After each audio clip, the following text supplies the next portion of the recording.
Hello,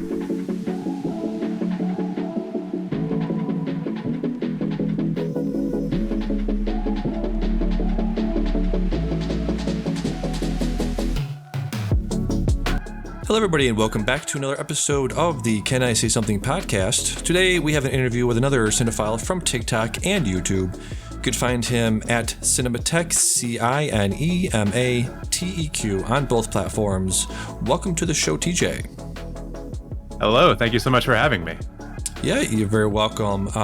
You do, so on TikTok, just for those that don't know, your sort of thing, your sort of niche on there is you solve Framed, the frame puzzle that's all the hotness right now. I think it started after the Wordle craze, correct? Yeah, it came out, I think, a couple of weeks after Wordle went wild all around the world. And I guess everyone was putting out their own version of it. And I can't even remember how I came across it or came to know of it. It was probably just Twitter. And I've been playing it every day for the last probably over 3 months now. And for most of that time, I've been making little videos of it and putting them on TikTok. And the reception to them has been quite good so far. Yeah, they are sort of like just quick, maybe less than a minute videos, which are nice. You know, some of them, TikTok is a weird platform, right? Because there's so many different ways you can use it. You can use it like you do for short little 1 minute videos. You can put like 3 minute like existential video essays up there. So yeah, that's a very cool way you do it. Was that sort of your first time using TikTok? Have you used TikTok before doing the frame stuff? So before I was doing Framed on my account, I was doing a lot of other different types of videos, mostly film reviews, actually. I was doing that for a couple of months, I'm going to say. That started back in November of 2021. So that was my first exposure to TikTok. I'll admit that I'm an old man who is very distrusting of all these newfangled social medias that we have.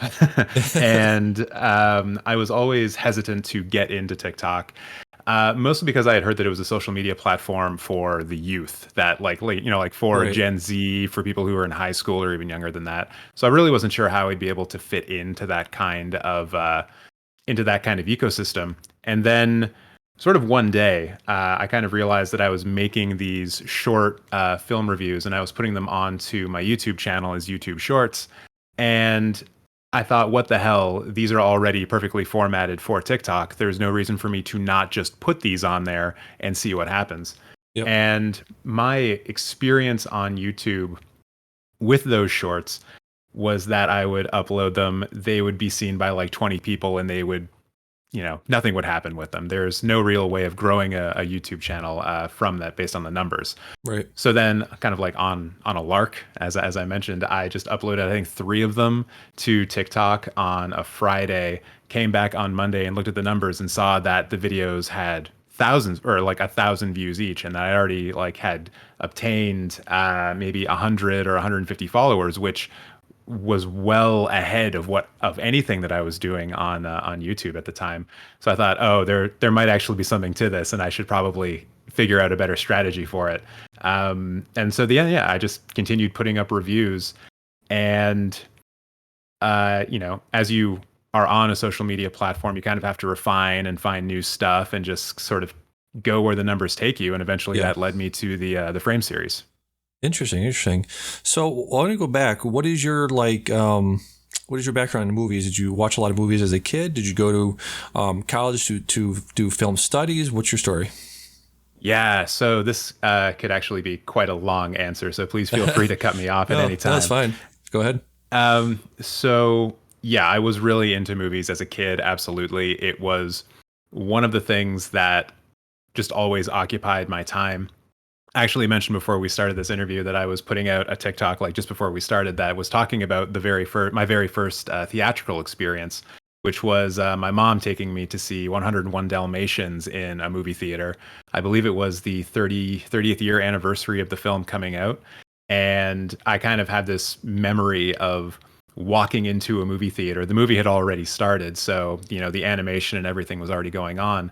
And I kind of just remember going through the doors, looking up and seeing a projected image for the very first time, like seeing moving images on a 50-foot screen and being kind of awestruck by that. Because up until Yeah. that point in time, I'd really only experienced moving images on like a 20-inch TV.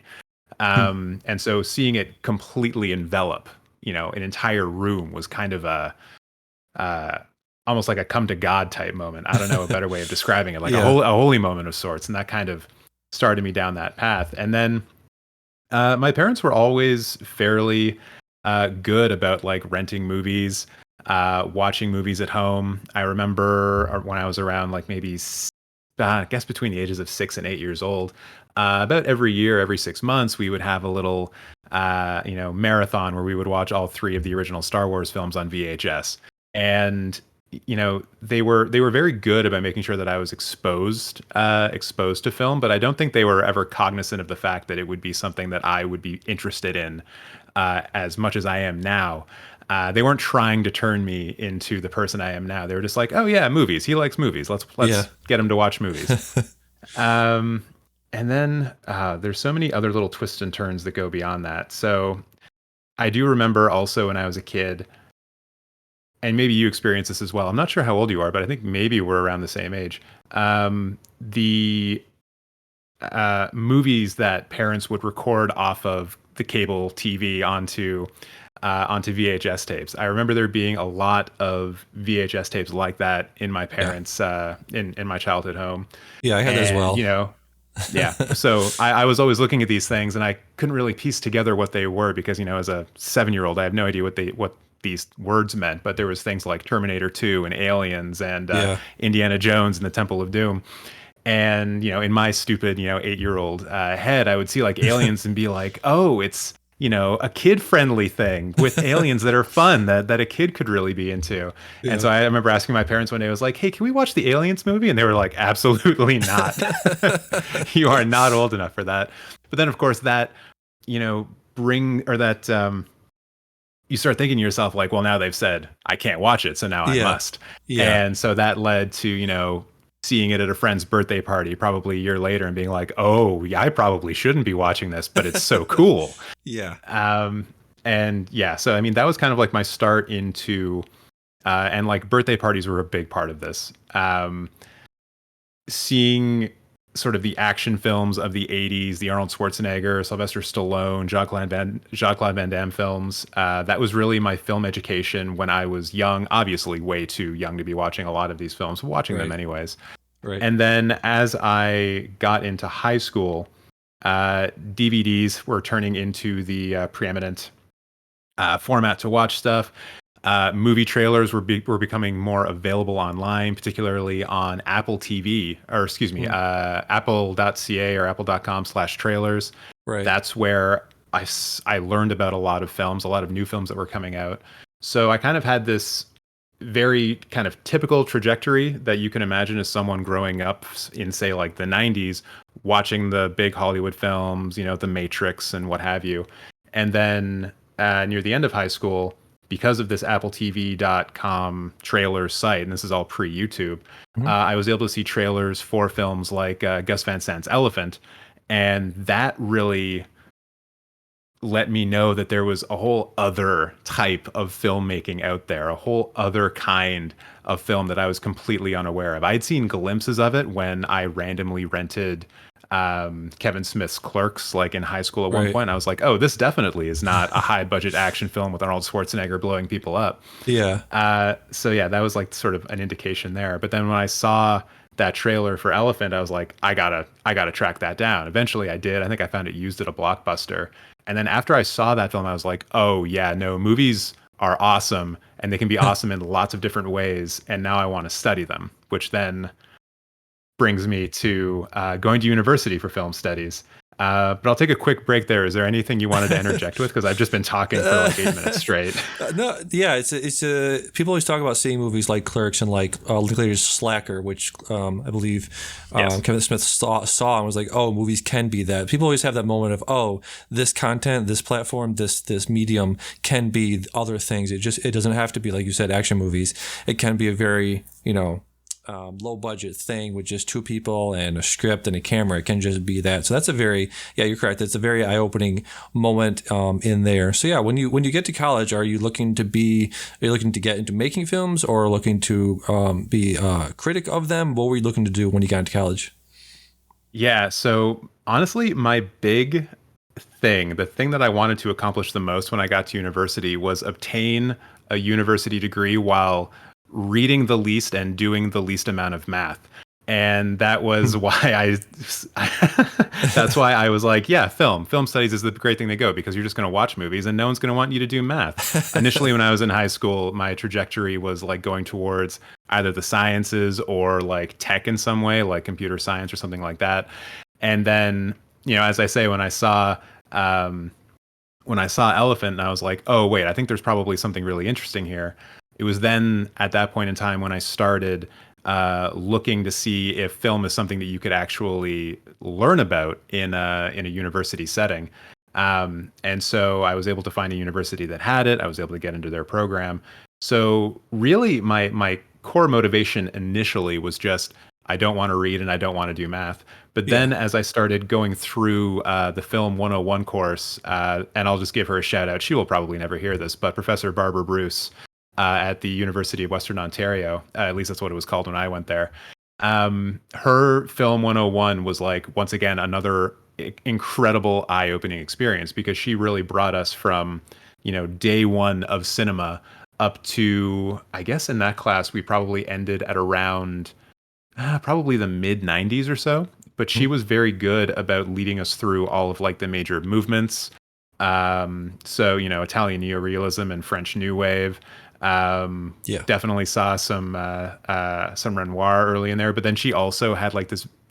She herself had a personal interest in like disaster cinema and American science fiction. So it was really just a wonderful overview of just film as a whole. And then after that was done, and after I sort of started to realize that, film is a way, or excuse me, studying film is a way of learning about different time periods over the last, 100, 110 years. Well, really, I guess 125 years. Yeah. But it's a way of like learning about a moment in time or about a culture of people and what they, were afraid of or what they wanted to celebrate or just a whole bunch of things. It was essentially like a culture showing itself to you and in a way acted as a time capsule. So I was able to get this kind of condensed and visually beautiful snapshot of time just by looking at all of these different films from all across this spectrum. Yeah. And it was wonderful. And I was like, okay, yeah, no, I'm a film guy for sure now. This is absolutely what I want to do now. I don't know what I'm going to get out of it, or I don't know what I'm going to do, but this is it. This is me now. And Absolutely. then, yeah, from that point on, it was 4 or 5 film classes a semester, seeing all kinds of stuff. And I guess to go back to answer your initial question, or I think you hinted at it, like, did I ever want to make films? No. Initially, no, that never really crossed my mind. Yeah. In the film program I was in at Western, they didn't really have a class or a part of that program where you could learn how to make a movie. They kind of did, but it was very optional and, it just didn't really appeal to me at that time. But then after university was over, I decided to go to Fanshawe College in London, Ontario, and I did a 1-year course there about filmmaking, like actually how to make films. And it was from that I kind of discovered, like, oh yeah, this is also good. I like this too.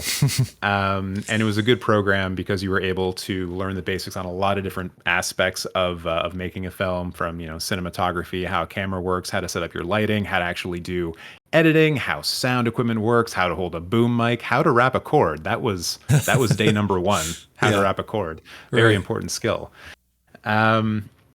And so when that was all done, that was basically my trajectory. I thought, yeah, I'm definitely going to be in the film industry. And then that was, where I guess I went after that. I was like, yeah, I'm going to make movies. I'm going to be a part of movies. And then I moved to Toronto in order to pursue that. And once again, I'll pause to let you interject because I've been talking again for so long. But then, okay. I don't know, we can talk a bit more about the Toronto aspect of it as well. Yeah. So, do you feel like going to film studies and having that stuff exposed to you? Like, I'm just now sort of diving deep into the Argento Giallo stuff. I've seen a lot of the Ingmar Bergman's like you said, neorealism stuff. Is there something I'm not really driving with it? It's not in my wheelhouse. What is it about stuff like Deep Red or Suspiria and that whole like movement? Am I missing? What are they trying to say with those type of films? Can you help me out a little bit trying to get into that world? Absolutely. I'll just start quickly by saying that my exposure to Argento and Giallo films was from a very specific class that I took at Western. I don't even know if it's taught anymore, but it was called Italian genre cinema, and it was kind of an overview of all of the different Italian genres throughout the years. So neorealism, as we've mentioned, and Giallo was something that we studied for like 3 or 4 weeks. Hmm. So in terms of like Deep Red and Suspiria, as we were learning about them in that class, we were also taking a kind of overview as to what was going on in Italy at the time that those films were being made.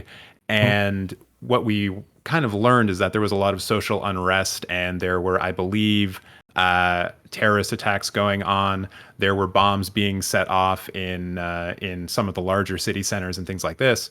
Hmm. And so in Suspiria, and I'm thinking specifically of the scene in Suspiria where I believe there's a person in a courtyard and they're being kind of attacked by random a random bird that's flying by them or something like that. It's been a while since Hmm. I've seen the original one, but I think that's a scene in that film. Hmm. In the context of those kind of attacks that were happening in Italy at the time, you kind of put together that what Argento is trying to do there is reflect a kind of anxiety that people were feeling in Italy at the time about whether or not, anytime they step into the public square or into the public circle or just go outside their door, that they're going to die. Right. And that is being reflected in that particular moment.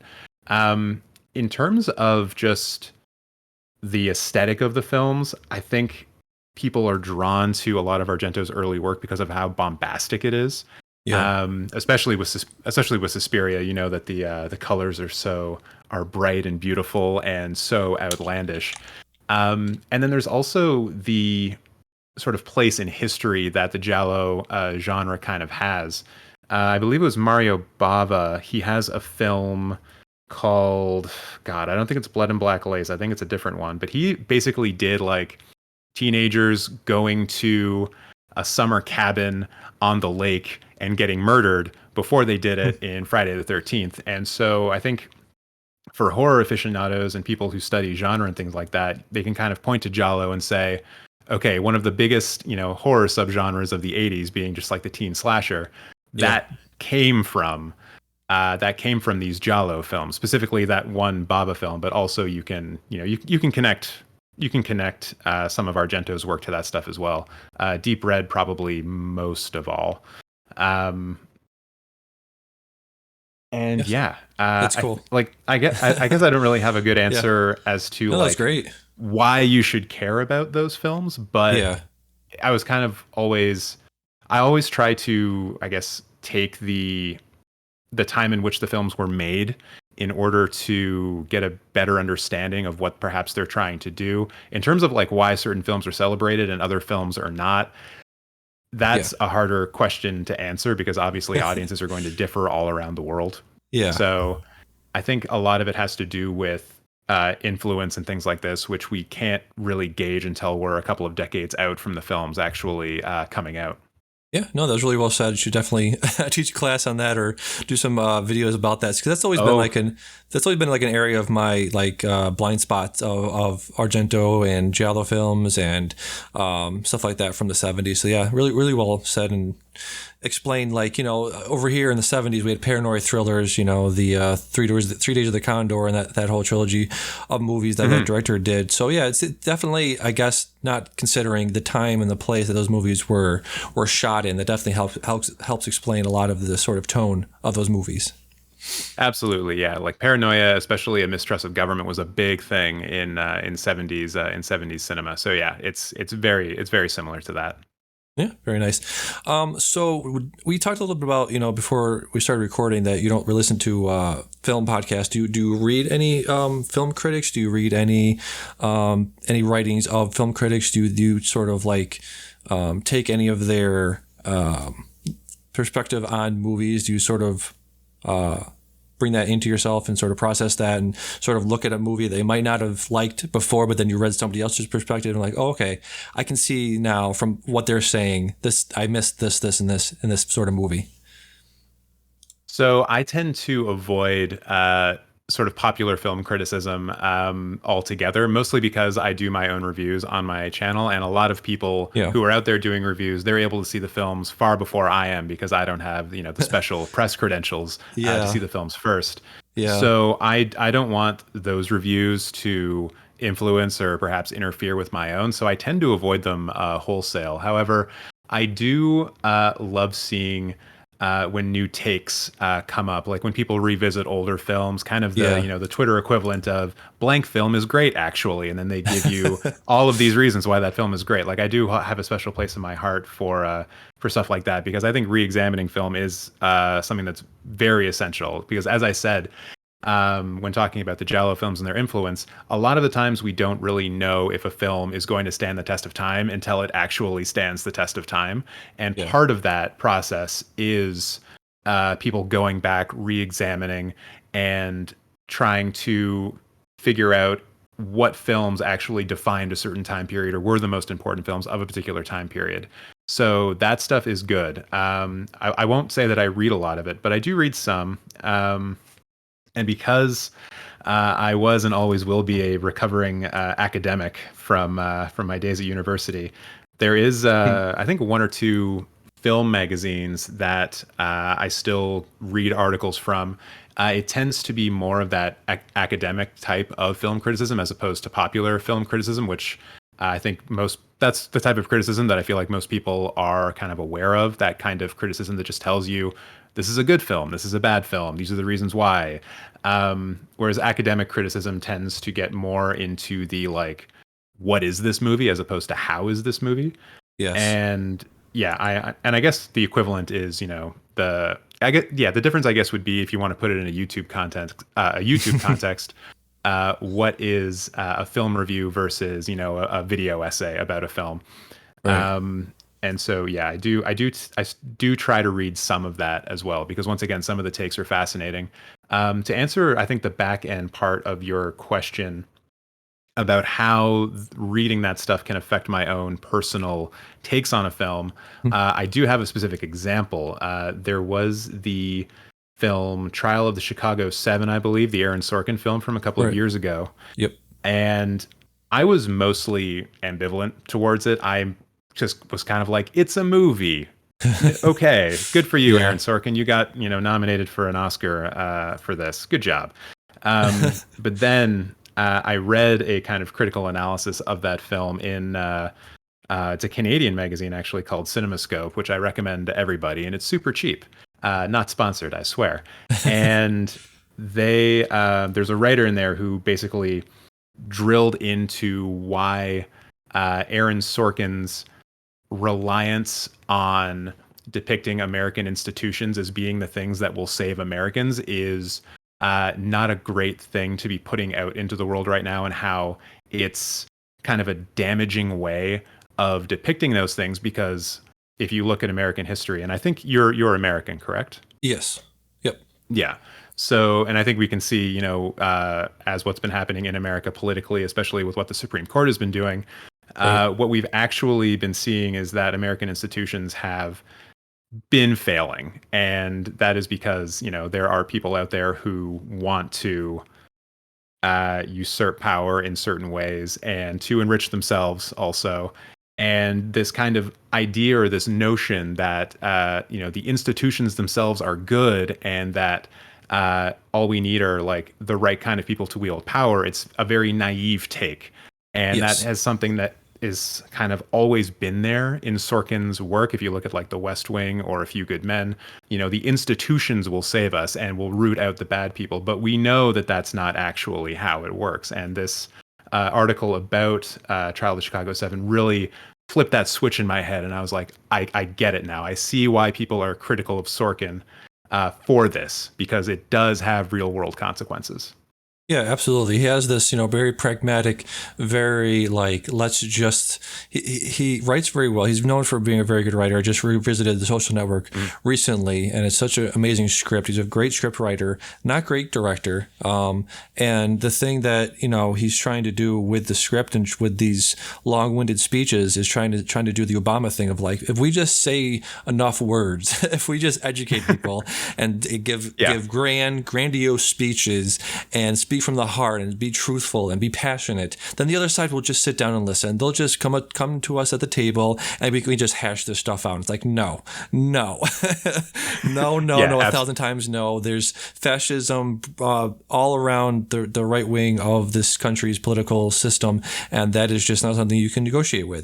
They do not want to compromise. Like you said, I think part of the institutional breakdown is the fact that half of the country, half of our political system wants the system to break down. They don't want for anybody to depend on the system, and they want to, actively help it fail. So that's all part of that.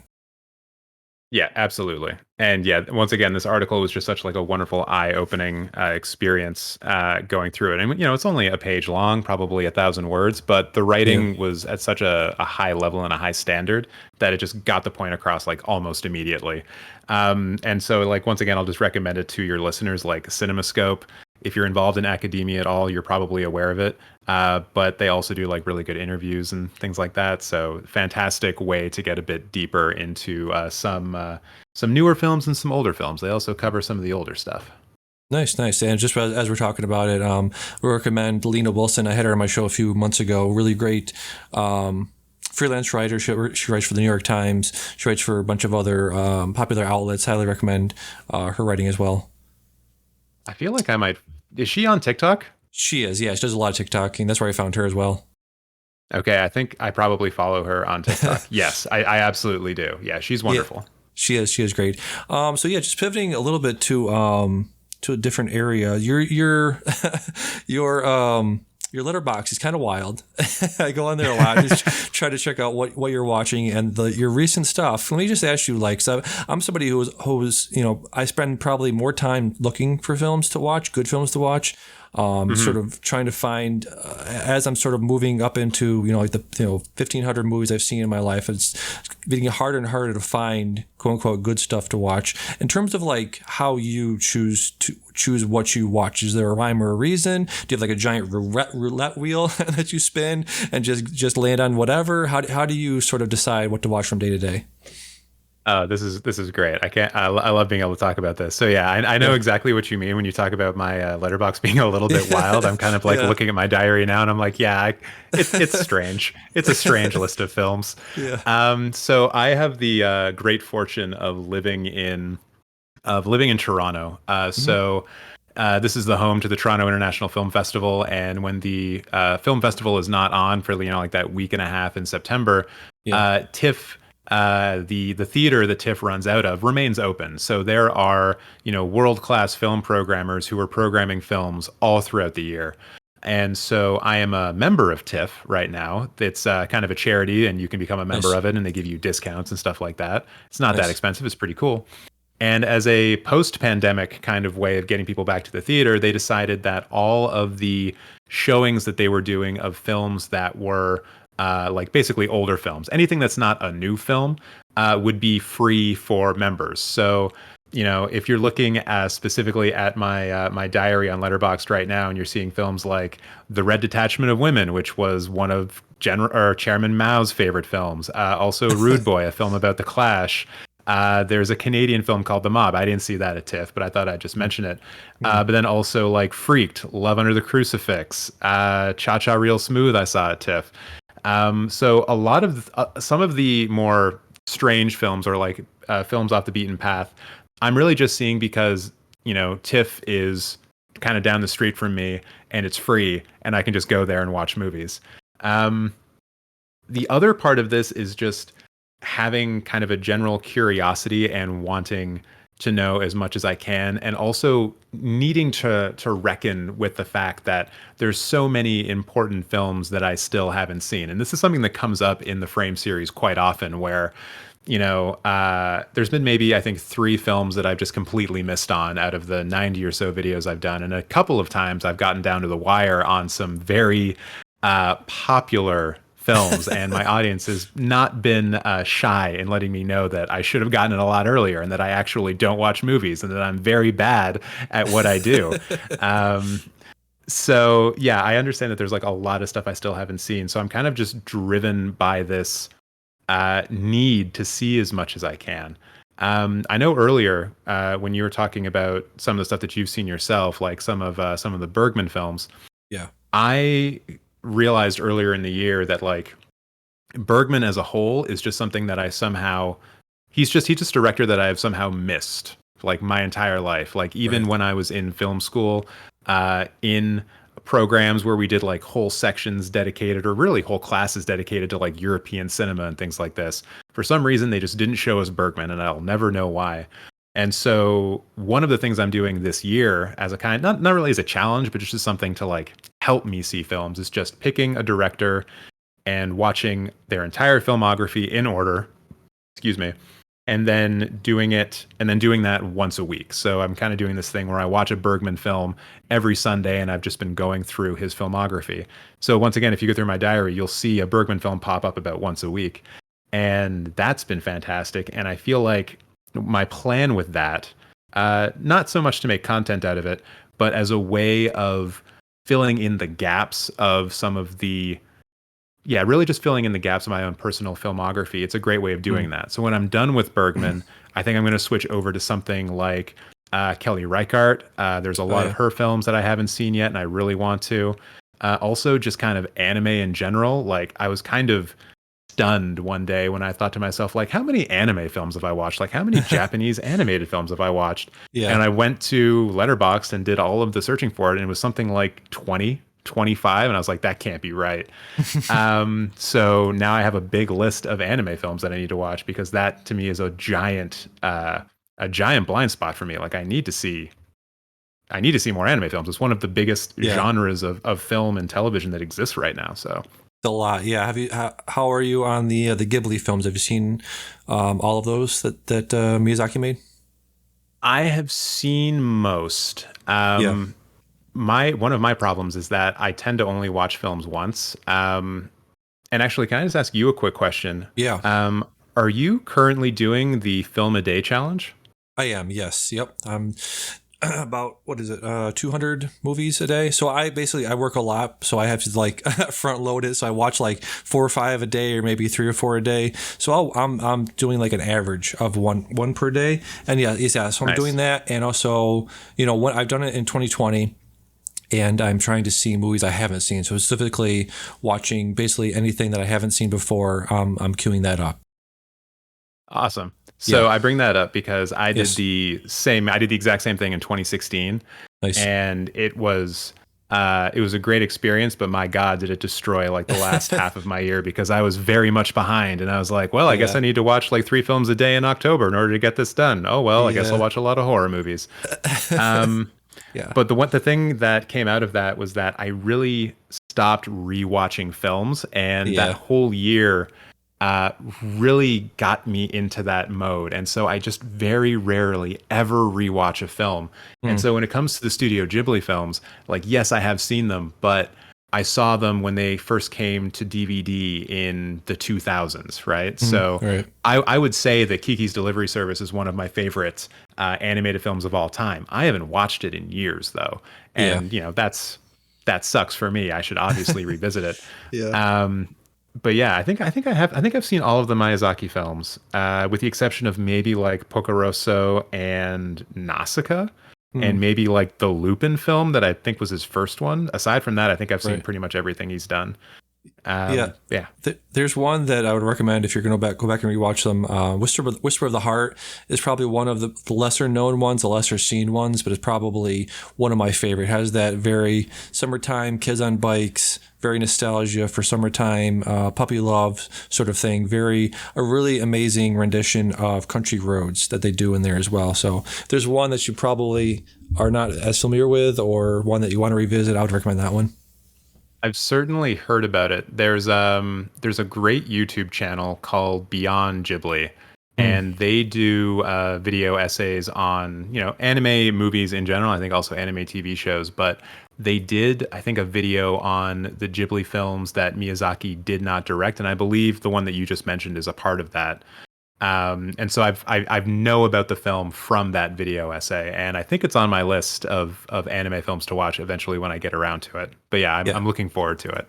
Yeah, absolutely. And then just one last thing about catching up with movies and directors, their body of work. I noticed you went through David Cronenberg's films this year, which I also did. What is your basically overall thought of like him as a director, the body horror genre altogether? You saw Crimes of the Future. How do you feel like that sort of rolled into his body of work as well? Crimes of the Future is fascinating, but I'll answer the first little bit first. David Cronenberg is a very interesting case for me, and I'm sure for a lot of other people who are cinephiles from Canada, because we kind of look to David Cronenberg as our best director who stayed home. Basically, Right. Canada is very well known for producing many talented people who make their fortunes elsewhere. And like in the film world, we're talking about, Jim Carrey and James Cameron, Ryan Reynolds and Ryan Gosling, and a whole number of other people. Denis Villeneuve is another great example of that. Um, David Cronenberg is kind of the one who stayed home and decided, I'm going to make Canadian films in Canada for the most part. He has done films otherwhere in other parts of the world, but he's still always making Canadian films. There's always this kind of I don't know. I don't want to call it a Canadianness because I don't want to ascribe a certain style to an Right. entire country of films. Right. Um, but there's something just quintessentially Canadian about the stuff that he produces, and also something that is quintessentially Cronenbergian. And so he has kind of taken this mantle, at least in the popular consciousness, as one of our greatest directors, if not our greatest director, certainly the most well-known director who is Canadian that once again has stayed in Canada. So it's very hard for me to just say like anything critical about him because I adore him so much and what he's Mm. done for cinema in this country. Right. Um, I guess just moving back to Crimes of the Future, and if you have any other questions about him for me, I'll answer that after I Sure. go through Crimes of the Future. But Sure. in terms of where Crimes of the Future sort of exists in Cronenberg's filmography, I think it's kind of fascinating because for a while now, Cronenberg has been veering away from body horror, or at least approaching it in a far more subtle way. I think the Mhm. last time he really did anything that you could even consider to be body horror would be maybe a scene here or there in History of Violence or Eastern Promises. And Yeah. then when you start getting into, Maps of the Stars, Cosmopolis, some of the films coming out in that era, he's really getting more into the psychological, psychoanalytic aspect of things that he really personally enjoys. And so, Crimes of the Future felt like a kind of like the two roads running parallel, kind of converging and becoming one road again, Hmm. where he is able to marry that psychoanalytical aspect with body horror in a way that feels very Cronenbergian, but I would say isn't it doesn't quite get to the degree, and this is a very this is a very academic term. They don't quite get to the degree of awesomeness that his stuff in the '80s did, Yeah. because you can still sit down and you can still have a lot of fun watching The Fly and Videodrome and some of his like really really good stuff from the '80s. I don't think Crimes of the Future is a film that I would ever return to, but Right. I do think that what he is saying about the nature of human evolution, how we would react to it, and the ways in which it would affect society, split society, how we can find, I don't know, I guess a sense, well, not even that. I don't know. It's Yeah, I don't know. I guess I'm still. I haven't really fully gotten all of my thoughts about Crimes of the Future in place yet. Yeah. But it's a fascinating Cronenberg film. Certainly not one of his best, and I'm just glad that he's still making films. So maybe that's where I Yeah. would end my answer. Like, I'm glad it exists, and I hope he can make more. Exactly. I watched Crime of the Future. It's very much a movie about pain, about discomfort, about getting older. I think I'm reading a lot of later works of Stephen King, and a lot of his stuff is also centered around pain and discomfort and getting older and mortality. And I think that's obviously something as he's getting older that must be on his mind a lot. So I think that has a lot to do with it.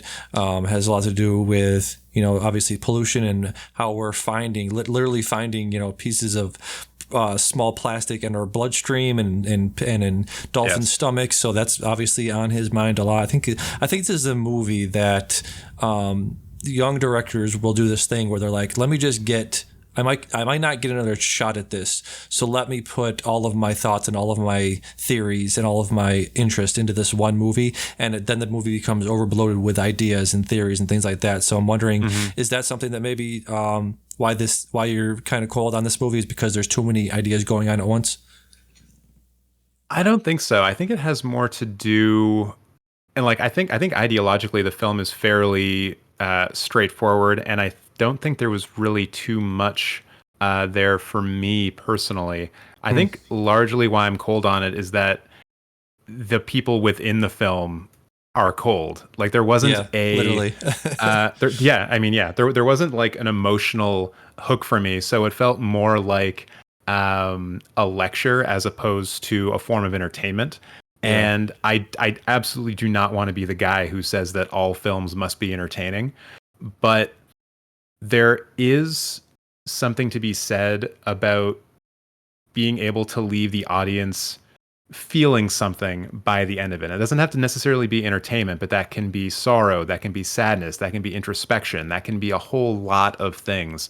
Right. And once the credits on Crimes of the Future started rolling, I felt like I had been given someone's point of view, but there was nothing in the film to make me swayed towards what he was talking about or made me think that the plight that these characters have experienced is something that I should have cared about. And whereas if I go back to a film like, if I go back to one of his earlier films like Videodrome, it still has that kind of, let's fuck around and let's do some stuff and let's show some things and let's get people into this idea that maybe reality isn't all that it's cracked up to be or all that we think it is. And I remember walking away from Videodrome and thinking like, oh, maybe life is a simulation. Maybe I don't know what's going on. Maybe I'm being tricked. Maybe I'm being, fed all of these neural impulses and things like this. Hmm. And I actually don't know what my own reality is. And I felt myself questioning things. I felt myself thinking about the nature of existence. Whereas with Crimes of the Future, I kind of just shrugged and walked out of the theater and thought, oh yeah, that was a movie. So yeah, and I think a large part of that is it just I think I felt I was being lectured to, but I wasn't being made to care about what was being lectured about. Yeah, interesting. Well said. So as we start to wrap up here, in terms of keeping with the body horror theme, is there movies? Because I believe you saw the Sadness. I saw the video you did talking about the trailer to Sadness. Is there anything that you've watched? Julia Ducournau's Teton recently had some of the most vicious and some of the most visceral body horror I've seen in a long time. Is there anything you watch and are like, I don't want to, I literally don't want to watch this. This is too much. This goes too far. I want to pause or fast forward or anything like that.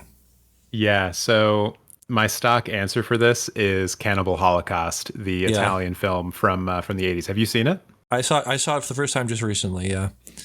Okay, so that's a movie where you'll probably understand everything that I'm about to talk about. Yeah. That is a film where I will tell people that it is like an absolutely vital film. It is so important to the history of cinema in regards to how it was received, the way it was banned, what the director had to go through after the film was released, but also the fact that it's, I think, the first found footage film and really kind of dictated what a found footage film could be.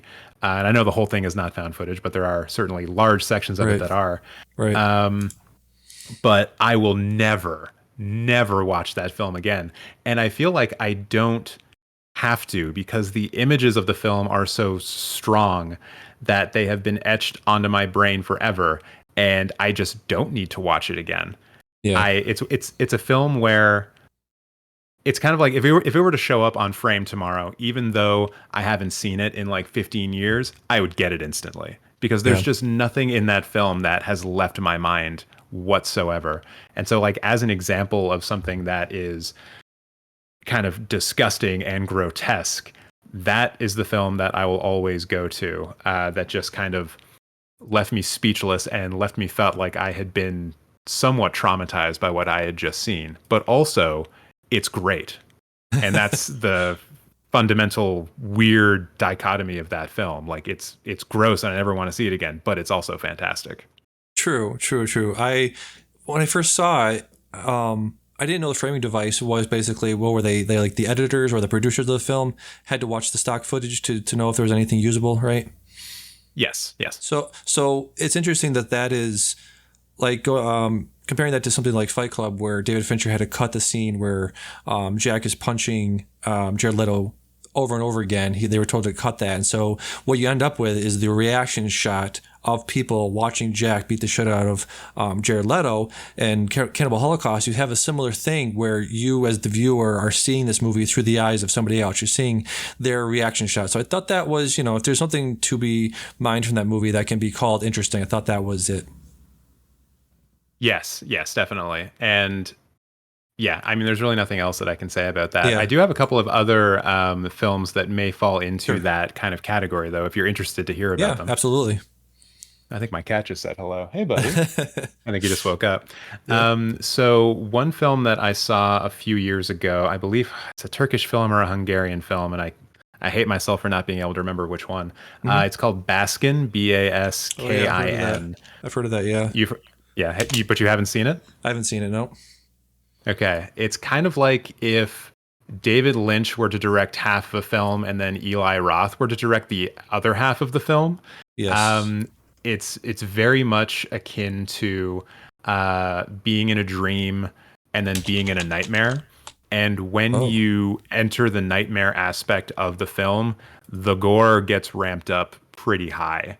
And once again, it's a film that will have you questioning what is reality, perhaps not your own reality, but at least the reality of the film you just watched. And I think it's something that actually does. It's one of those rare films that I will say benefits from multiple viewings if you're just sort of like watching films casually. Yeah.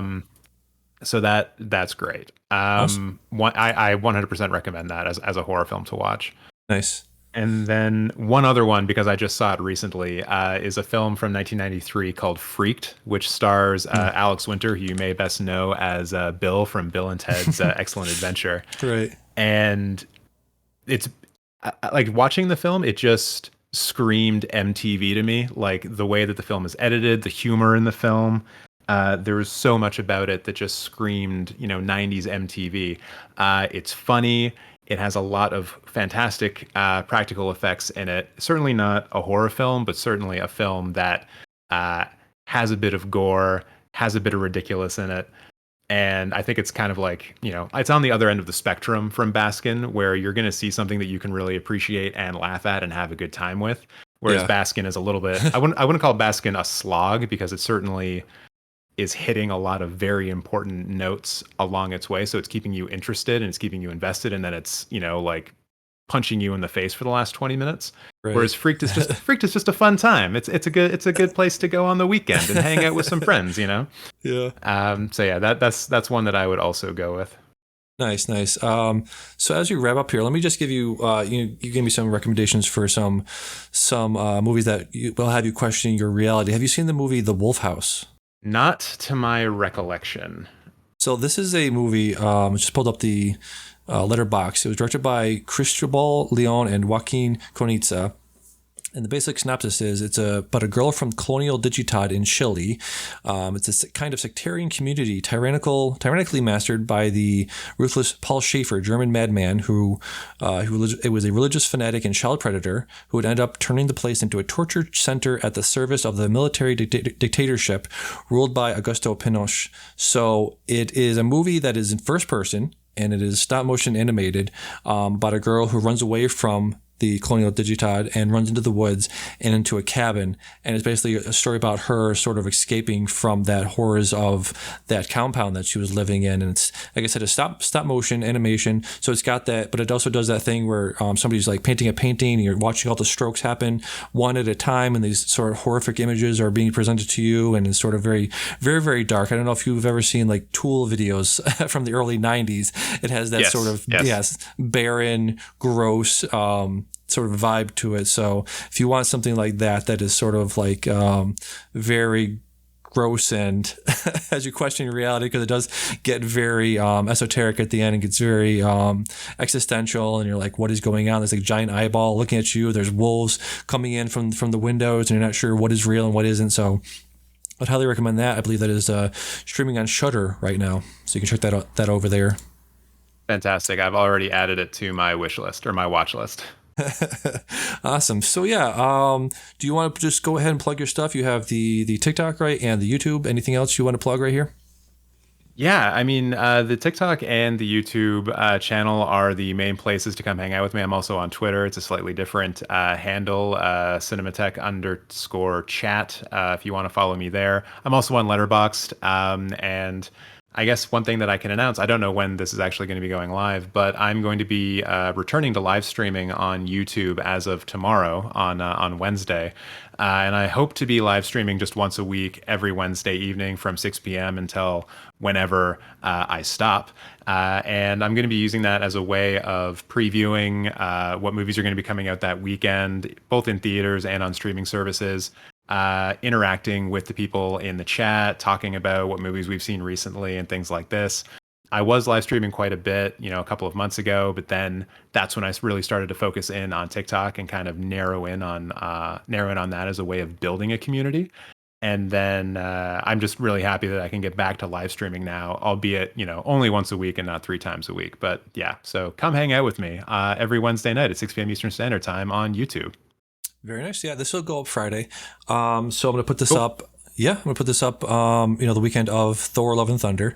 So that me and Derek will be doing the review of that over the weekend. So this will go. So come back Monday after you listen to this on Friday to me and Derek's review of Thor: Love and Thunder, and we'll talk about Stranger Things season 4 and The Boys season finale. So I think with that. Yeah, I think we'll wrap up there. Thank you so much for taking the time to come on. This was really, really awesome. Yeah, thank you so much for having me, and I'd be happy to come back whenever you want me. Yeah, awesome. So with that, we'll see you Monday and see you again later.